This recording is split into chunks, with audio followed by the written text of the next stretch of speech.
Okay guys, میں ایک research کر رہا تھا، سوچا وہ ریسرچ آپ لوگوں کے ساتھ بھی شیئر کروں۔ ریسرچ اس بارے میں تھی کہ ایک آئی لینڈ ہے جو مڈل ایسٹ اور یورپ کے ان بٹوین ہے، اور کافی اس کی جو پوزیشننگ ہے وہ بہت امپورٹنٹ ہے، اٹس ان میڈیٹیرین سی۔ اور یہ اس سائپرس اس کو بولتے ہیں، اس آئی لینڈ کا نام سائپرس ہے۔ سائپرس جو ہے وہ 3 حصوں میں ڈیوائیڈڈ ہے۔ 40% ترکی کے پاس ہے، 60% گریکس کے پاس ہے، اور اس کی ایک بفر زون ہے دونوں کے بیچ میں، جو ترکی کے پاس ہے اور جو گریکس کے پاس ہے۔ وہ پورا بفر زون میں جو ہے وہ تھوڑے تھوڑے وقفے کے بعد برٹش بیسز آتی ہیں، یعنی برٹشرز کے پاس بھی ہے وہ، اور برٹشرز کے پاس اس لیے آف کورس کیونکہ وہ ایک بہت اس کی جو لوکیشن ہے بہت امپورٹنٹ ہے، اس لیے برٹش جو ہیں انہوں نے وہ اس کو چھوڑا نہیں، وہاں پہ اپنے بیسز بنائے ہوئے ہیں۔ تو اس آئی لینڈ کے بارے میں ہم تھوڑی سی ہسٹری اگر ہم دیکھیں تو یہ اصل میں آج سے 500 سال پہلے اوٹومن امپائر جو تھے وہ اس میں آئے، اس آئی لینڈ پہ۔ یہاں پہ سارے یونانی ہوتے تھے، گریکس ہوتے تھے، کرسچنز ہوتے تھے، وہ یہاں پہ انہوں نے اسلام پھیلایا، اور جو نان مسلم تھے ان کو ان کے رائٹس بھی دیے، ایکول رکھا سب کو، اور سب کچھ صحیح چل رہا تھا سو فار۔ ورلڈ وار 2 کے دوران سائپرس کے ساتھ یہ ہوا، کیونکہ سائپرس جو تھا وہ اوٹومن امپائر کے انڈر آتا تھا، اور اوٹومن امپائر جو تھی وہ کولیپس ہو رہی تھی، جیسے باقی empire, Asian empire, German empire جو ہے وہ کولیپس ہو رہی تھی، اوٹومن امپائر بھی کولیپس ہو رہی تھی۔ اور جو نیا بچہ تھا پوری دنیا میں جو اپنی پیک کی طرف جا رہا تھا جوانی کی، وہ تھا برٹش امپائر۔ اور برٹش جو تھے، برٹشرز، انہوں نے یہ دیکھا کہ سائپرس جو ہے وہ اوٹومنس کے پاس ہے، اور اوٹومن سے ہم لے سکتے ہیں، اور وہ انہیں کیوں چاہیے تھا، اس کی وجہ یہ تھی کیونکہ سائپرس جو ہے وہ بالکل سوئس کینال کے پاس ہے۔ سوئس کینال آپ کو پتہ ہے ایک پتلی سی پانی کی گلی ہے جو مصر کو کاٹ کے جاتی ہے سیدھا ریڈ سی میں، میڈیٹیرین سی کو کنیکٹ کرتی ہے ریڈ سی کے ساتھ۔ وہ جب برٹشرز جو تھے وہ ٹریڈ کرتے تھے انڈیا سے یورپ جو ہے وہ گڈس لے کے آتے تھے، تو وہ سوئس کینال سے گزرتے تھے، اور ان کی نظر اس آئی لینڈ پہ پڑی، اور ان کی کافی عرصے سے، کافی یعنی کہ ٹائم سے اس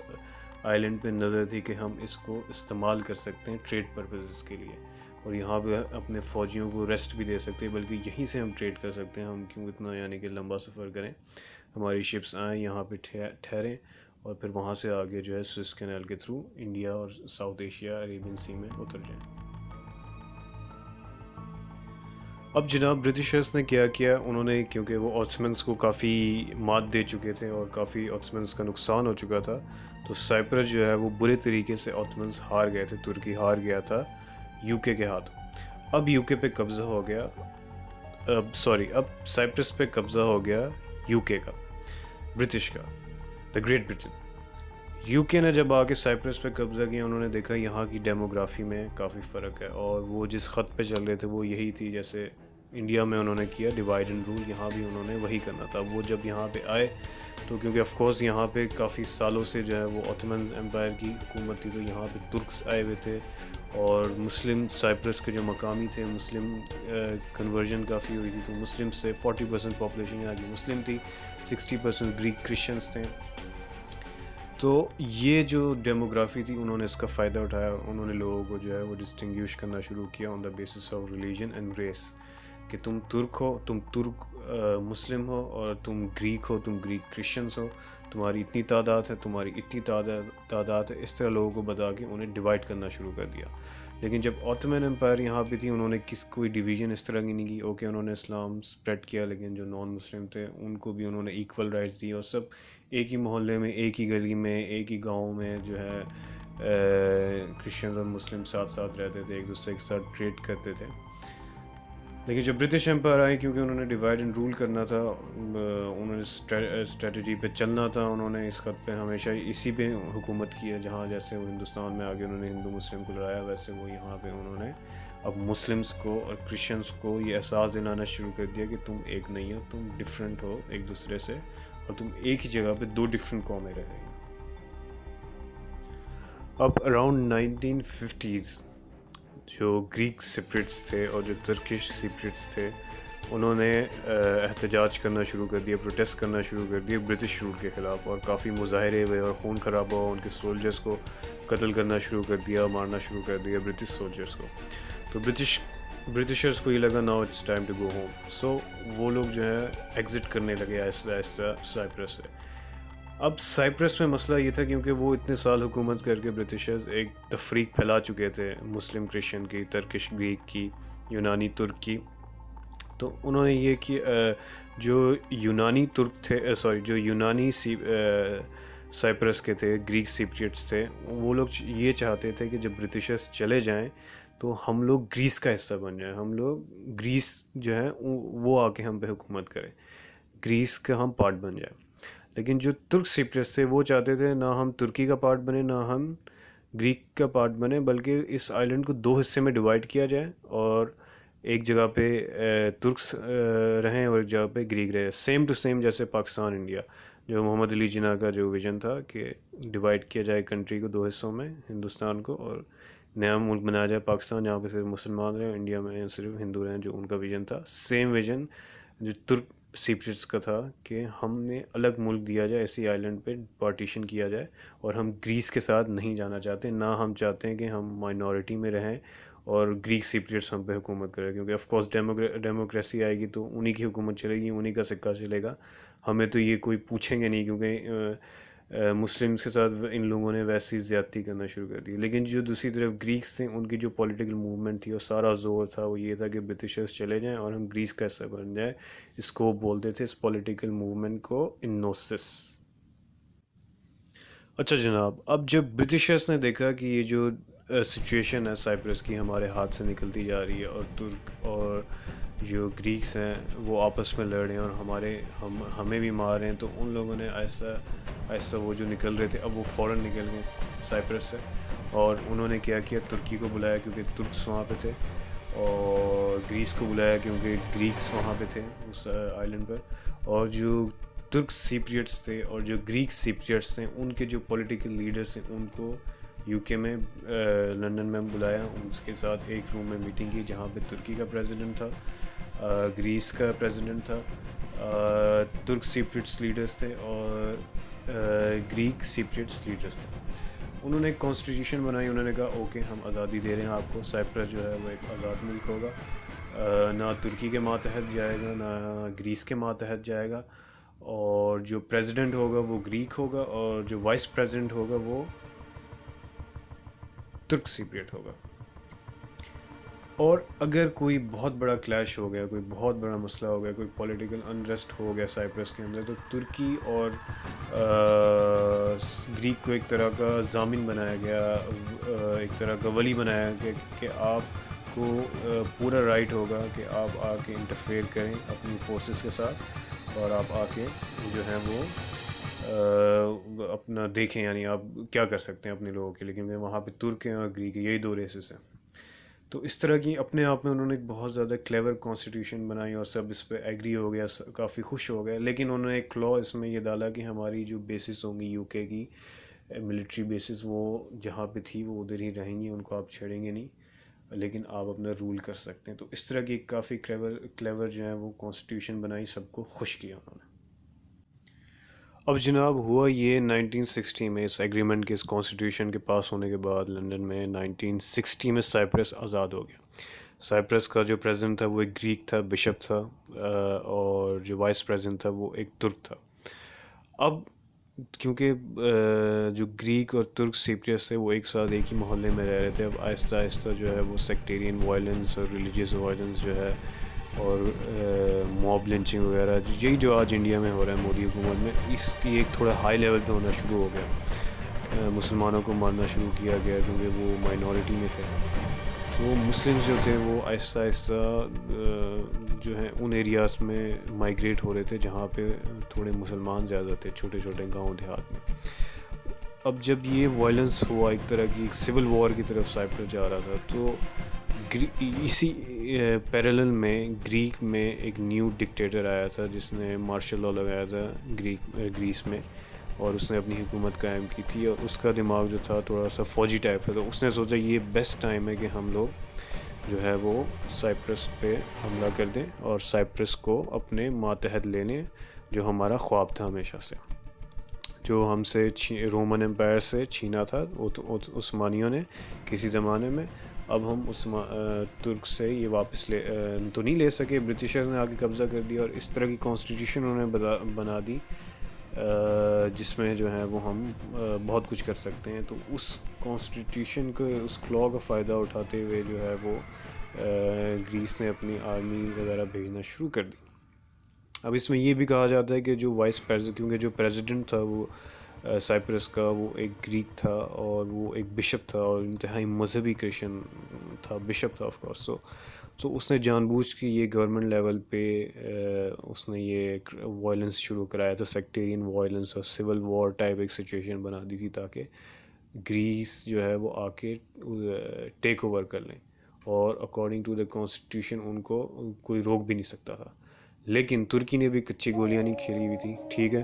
وہ کافی پٹ کے جو ہے وہ اپنا آدھی سلطنت گوا کے ایک چھوٹا سا ملک بن گیا ترکی، ایز کمپیئر ٹو وہ جو امپائر تھا اس کے مقابلے میں بہت چھوٹا تھا. لیکن ان کے پاس ایک ایکسپیرینس تھا، جنگ کا ایک جنگجو قوم تھی. انہوں نے بولا کہ ہم ایسے نہیں کریں گے، آپ کو گریس کو کوئی حق نہیں ہے آگے سائپرس کو ٹیک اوور کرے، اس سے پہلے وہ آئے، ہم کیونکہ زیادہ قریب ہیں ہم جا کے ٹیک اوور کر لیں. تو انہوں نے جو ناردن پارٹ جو ٹچ ہوتا تھا سائپرس کا ترکی کی طرف، اس پہ آہستہ آہستہ انہوں نے آگے ٹیک اوور کرنا شروع کر دیا ناردن پارٹ پہ سائپرس کے. سو ہوا یہ کہ ترکش فورسز نے آگے ناردن سائپرس پہ، جو اس وقت ناردن سائپرس طرح کی کوئی ڈویژن نہیں تھی، سائپرس کے ناردن حصے پہ آ کے انہوں نے اپنی چڑھائی کر دی، ایئر فورس بھیجی اور پھر نیوی بھیجی، ملٹری بھیجی، اور آ کے انہوں نے باقاعدہ جو ہے وہ بامبز مارنا شروع کیے. اور جو وہاں کے جو گریک سیپریٹس تھے وہ اس علاقے سے بھاگ کے جو ہے ساؤتھ کی طرف جانا شروع ہو گئے. اور اس میں ترکی کے پاس ایک جسٹیفیکیشن یہ بھی تھی کہ میں گریس پہلے آیا، انہوں نے پہلے انٹرفیئر کیا، تو اکارڈنگ ٹو دا کانسٹیٹیوشن جو یو کے نے لنڈن میں ہم نے سائن کی تھی، اس کے ہم بھی یہ کر سکتے ہیں. تو وہ آ گئے، وہ کیونکہ زیادہ پاورفل تھے گریس کی آرمی سے، تو انہوں نے آ کے ناردن پارٹ آف ترکی پورا ٹیک اوور کرنا شروع کر دیا. اچھا، جب یہ سب ہو رہا تھا، جب ترکش آرمی آہستہ آہستہ ٹیک اوور کر رہی تھی، تو جو گریک تھے، جو کرسچنس تھے، وہ کافی پریشان ہو گئے. جو ناردن ایریا جو ترکش آرمی نے ٹیک اوور کیا، تو وہاں سے بھاگ کے ساؤتھ کی طرف آنا شروع ہو گئے. گریس کی جو آرمی تھی انہیں شکست ہو رہی تھی، وہ بھی بھاگ رہے تھے آہستہ آہستہ. اس سب سچویشن میں، سب کے اس میں جو سب سے زیادہ خوش تھے اور جنہیں سب سے زیادہ ریلیف ملا، وہ تھے ترک مسلمان، ترک سیپریٹس، جو بہت یعنی کہ عرصے سے جو ظلم و ستم کا شکار تھے، جن کو جو ہے وہ ذلیل کیا جاتا تھا، پراپر رائٹس نہیں دیے جاتے تھے، ایکول رائٹس نہیں دیے جاتے تھے گورنمنٹ لیول پر بھی، اور گلیوں میں محلوں میں انہیں مارا جاتا تھا، ان کی دکانیں بند کر دی جاتی تھیں، اور جو ہے ان کے ساتھ یعنی جو ایک مائنورٹی کے ساتھ ہوتا ہے، جیسے آج ہندوستان میں مسلمانوں کے ساتھ ہو رہا ہے، اس سے بھی کوئی برے حالات تھے ان کے ساتھ. لیکن جب ترکی کی آرمی آئی اور انہوں نے ٹیک اوور کرنا شروع کیا ناردن پارٹ آف سائپرس، تو اس میں جو وہاں کے مسلمان تھے، جو ترکس تھے، ان کو کافی ریلیف ملا کہ اب ہمیں بچانے کے لیے جو ہے ترکی آ گیا ایز اے مسیحا. تو جناب ہوا یہ کہ ترکی جو ہے وہ جیت گیا اور گریس کی جو آرمی تھی وہ بھاگ گئی، اور جو گریک سیپریٹس تھے وہ بھی کچھ نہیں کر سکے. جو ناردن پارٹ تھا 40% ترکی نے ٹیک اوور کر لیا، اور جیسے ہی انہوں نے ٹیک اوور کیا، انہوں نے جتنے بھی ترک تھے مسلمان جو ساؤدرن پارٹ تھے ان کو بھی بلا لیا، اور ایک کافی ہیوی مائگریشن ہوئی، ہجرت ہوئی، اور اتنی ہوئی کہ ساؤدرن پارٹ پر سائپرس کے ایک ترک بھی نہ بچا اور سب ناردن پارٹ پہ چلے گئے. ایک طرح کے انہیں ایک شیلٹر مل گیا ترک آرمی کے آکیپائڈ لینڈ پر سائپرس کے. اور انہوں نے وہاں جا کے جو ہے وہ جب ترک آرمی نے جو ہے وہ سب آ گئی، مائگریشن ہو گئی اور سارے مسلمان ناردن سائڈ پہ آ گئے، ترک آرمی نے ایک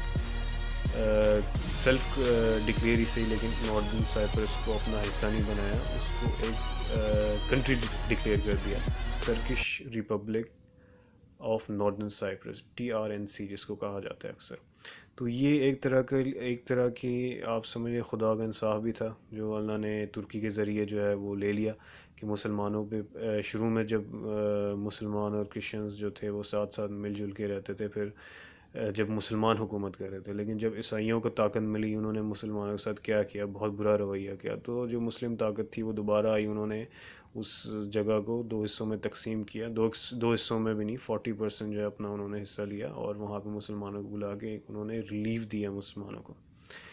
تو یہ ایک طرح کا مکر ہوا، مکر اللہ، تم ایک پلان کرتے ہو، خدا جو ہے وہ بہتر پلان کرتا ہے، یہ ہوا. اور میں سمجھتا ہوں یہ کافی، میری نظر میں کافی اچھا کام ہوا مسلمانوں کے لیے، مسلمانوں کے حق میں، ایز اے مسلم اگر ہم دیکھیں. اب یہاں پہ ویسٹرن میڈیا کیا پروپیگنڈا کرتا ہے، جو میں اکثر رپورٹس میں پڑھ رہا تھا جب میں اس کے بارے میں سرچ کر رہا تھا، جناب وہ یہ پروپیگنڈا کرتے ہیں کہ یہ ایک سیلف ڈکلیئر کنٹری ہے. اچھا اگر یہ اور وہ کہتے ہیں کہ یہ ترکی نے جو ہے وہ زبردستی لیا ہوا، یہ اصل میں سیپریٹس کے پاس ہے، ہونا چاہیے سیپریٹس کا اس پر حق ہے. اچھا یہ بتاؤ کون سے سیپریٹس کا اس پہ حق ہے؟ وہ کہنا یہ چاہتے ہیں گریک سیپریٹس کا حق ہے، لیکن کھل کے نہیں بولتے، صرف سیپریٹس کہتے ہیں سیپریٹس کو ملنا چاہیے. تو ترک سیپریٹس کو تو ان کو 40% ملا ہوا ہے، جو وہ پہلے سے چاہتے تھے، جو ان کی شروع کی جو پولیٹیکل موومنٹ تھی ان کی آئیڈیالوجی یہی تھی کہ اس کو 40% ہمیں دے دیا جائے، باقی تم لوگ رکھو. تو جو گریک سیپریٹس جو تھے وہ تو ظلم کر رہے تھے، وہ تو پورا، کیونکہ میجورٹی میں تھے، ایک تکبر میں تھے، وہ چاہتے تھے پورا آئیلینڈ ہمارے پاس ہو. لیکن جو مائنورٹی تھی ترک تھی، وہ کہتی نہیں، ہمیں ہمارا 40% دے دیا جائے. ٹھیک ویسے ہی جیسے انڈیا آج اس زمانے میں 1947 میں کہتا تھا کہ پورا جو ہے ہندوستان باہر ساؤتھ ایشیا انڈیا ہی رہے، پاکستان نہ بنے. لیکن مسلمان کہتے تھے نہیں، پاکستان بننا چاہیے اور ہم بنا کے رہیں گے کیونکہ یہ ہمارا حق ہے، اور آپ نے ہمیں مجبور کیا، ہمارے پاس کوئی راستہ نہیں چھوڑا کہ ہم اپنا الگ ملک بنائیں. تو میں سمجھتا ہوں انڈیا، پاکستان اور ناردرن سائپرس اور ریپبلک آف سائپرس کی ہسٹری میں یہی فرق ہے کہ پاکستان جو ہے مسلمانوں نے خود جد و جہد کر کے بنایا تھا، کسی نے باہر سے آگے مدد نہیں کی تھی. لیکن جو سائپرس ہے، ناردرن سائپرس، وہ ترکس نے آ کے بنایا، اور اس کو اپنا کوئی پروونس بھی ڈکلیئر نہیں کیا. آرام سے وہ کر سکتے تھے، ان کو کوئی روک بھی نہیں سکتا تھا، لیکن انہوں نے اس کانسٹیٹیوشن کا وعدے کا پاس رکھتے ہوئے اس کو ایک الگ ملک ڈکلیئر کر دیا تھوڑی سی چینجز کے ساتھ. اور جو وہاں کے جو لوگ ہیں وہ اس چیز سے بہت خوش ہیں. لیکن اب ویسٹرن میڈیا جو ہے وہ یہ پروپیگنڈا کرتا ہے کہ یہ انہوں نے جو ہے اپنی طرف سے کنٹری بنا دیا، اور یہاں پہ جو لوگ ہیں وہ ایک ہاسٹیج بن کے رہ گئے ہیں، کیونکہ ترکس نے ان کی ہیلپ کی تھی. تو اب وہ جو ہے وہ ان کو یہاں کے لوگوں کو ہاسٹیج بنا کے رکھا ہے. وہ نہ اپنے پاسپورٹ پہ، جو سیلف ڈکلیئر کنٹری ان کا اپنا پاسپورٹ ہے، نہ وہ لوگ کہیں ٹریول کر سکتے ہیں، نہ جو وہاں پہ یونیورسٹیز ہیں وہ ورلڈ وائڈ ریکگنائز ہے. تو میں یہ پوچھتا ہوں یہ کس وجہ سے ہیں؟ مثلا ایران پہ سینکشنز ہیں تو اس میں ایران کی غلطی ہے. اب مثلا ایران میں سینکشنز ہیں، ایران کے لوگ بولیں کہ جی ہم تو یہاں جاتے ہیں، ہم ایسے پکڑ لیتے ہیں، ہمیں وہ کر دیتے ہیں، اس کنٹری میں ویزا نہیں دیتے، نہیں جانے دیتے. تو وہ آگے ایران کی حکومت کو گالیاں دینے لگ جائیں گے، آپ نے ہمارے ساتھ اچھا نہیں کیا، دیکھیں آپ نے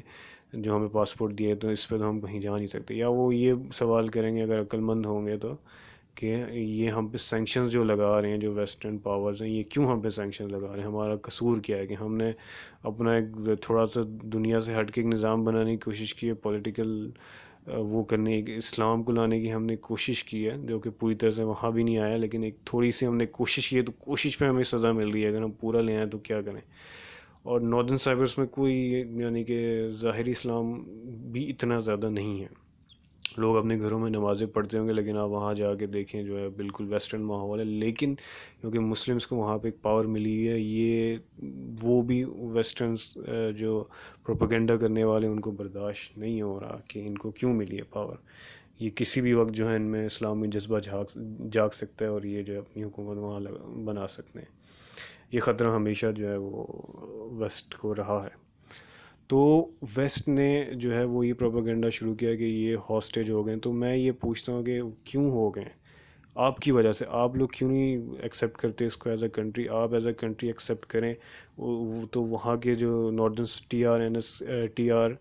این سی کا جو انٹرنیشنل ایئرپورٹ ہے، وہاں پہ بھی انٹرنیشنل فلائٹس آئیں گی، وہاں کے لوگوں کو ریلیف ملے گا. وہاں کے جو اسٹوڈنٹس یونیورسٹیز میں پڑھ رہے ہیں وہ بھی کہیں جا کے جاب کر سکتے ہیں، ان کی یونیورسٹیز ترکی کے علاوہ اور پوری دنیا میں ریکگنائز ہوں، وہ بھی اپنے پاسپورٹ پہ ٹریول کر سکیں. آپ جان بوجھ کے اس طرح کے سینکشنز ان پہ لگا رہے ہیں تاکہ وہ تنگ آ کے جو ہے وہ ترکی سے آزادی کا اعلان کریں اور سائپرس کے ساتھ ملنے کی بات کریں. کیونکہ ابھی جو جنریشن ہے انہوں نے وہ ظلم نہیں دیکھا جو ان کے پرانی جنریشن جو گزر گئی انہوں نے دیکھا ہے گریک سیپریٹس کی طرف سے. تو وہ تو یہ بولیں گے، اگر آپ ان کو اس طرح میڈیا کے ذریعے برین واش کریں گے، اتنا پروپیگنڈا کریں گے، ترکی کے خلاف ابھاریں گے ان کے جذبات، تو وہ تو یہ بولیں گے ہاں بھائی ان کی بات تو صحیح ہے، کیونکہ دیکھیں اکثر ہم لا یعلمون، لوگوں کو نہیں پتہ ہوتا، لوگوں کو لوگ زیادہ تر جو ہیں لوگ شعور نہیں رکھتے، وہ یہ سوال نہیں کرتے کہ کیوں ہمارا پاسپورٹ ایکسیپٹ تم لوگ نہیں کرتے، ویسٹرن کنٹریز کیوں نہیں کرتے، ہماری یونیورسٹیز کیوں نہیں ایکسیپٹ ہوتی، ہمارا ایئرپورٹ انٹرنیشنل کیوں نہیں مانا جاتا، وہ سوال آپ سے نہیں کریں گے۔ لیکن جو وہ یہ بولیں گے کہ ترکی کی وجہ سے ہو رہا ہے، انہوں نے ہمیں ہاسٹیج بنایا ہے، ہمارا پاسپورٹ کہیں پہ چلتا نہیں ہے، ہماری یونیورسٹی کی ڈگری کہیں مانی نہیں جاتی، ہمیں کہیں ٹریول کرنا ہو ترکی جانا پڑتا ہے۔ تو وہ تو یہی بولیں گے ہمیں سائپرس بنانا ہے، ایک ہونا ہے دوبارہ سے، تو وہاں سے پھر سے جب ایگریشن شروع ہوگا، کیونکہ مسلمانوں کو تو کبھی ایکسیپٹ نہیں کیا، یہود نصارہ آپ کے کبھی دوست نہیں ہو سکتے، پھر وہ بولیں گے ہمیں الگ ہونا ہے، پھر ترکی بولے گا اب میں کیوں تم لوگوں کی مدد کروں، تم لوگوں نے تو میرا وفا کا صلہ نہیں دیا۔ تو آپ یہ چاہتے ہیں کہ مسلمان ویسے ہی ہو جائیں دوبارہ، ان کے غلام ہو جائیں، یونانیوں کے، گریک سپرٹس کے، عیسائیوں کے، یعنی انڈائریکٹلی آپ کے غلام ہو جائیں، یعنی مسلمان کہیں بھی کوئی بھی آزادی ہو، چاہے وہ اسلامک ٹرمز میں ہو یا غیر اسلامک ٹرمز میں ہو، آپ کو برداشت نہیں ہوتا کہ مسلمان کہیں بھی خود مختار بن کے حکومت کرے یا خود مختار ہو، وہ ہمیشہ جو ہے وہ آپ کے رحم و کرم پہ رہے، آپ یہی چاہتے ہو۔ تو یہ میرا پوائنٹ آف ویو تھا، اور میں اسی طرح سوچتا ہوں۔ آئی نو میں تھوڑا ہارش سوچتا ہوں، لیکن جو حقیقت ہے وہ یہی ہے۔ اب آپ جس طرح سوچتے ہیں مجھے بتائیں۔ Okay, thank you.